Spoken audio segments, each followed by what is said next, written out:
What's happening?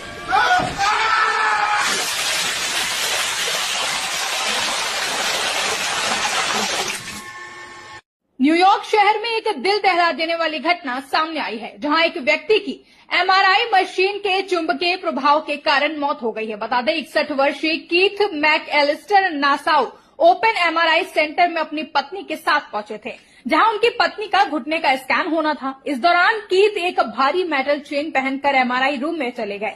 जैसे ही machine के पास पहुंचे, मशीन के शक्तिशाली मैग्नेट ने उन्हें जबरदस्ती अपनी ओर खींच लिया। उनकी पत्नी एड्रियन जोन्स मैकएलिस्टर ने एक इंटरव्यू में बताया कि घटना इतनी तेजी से हुई कि समझने का भी वक्त नहीं मिला।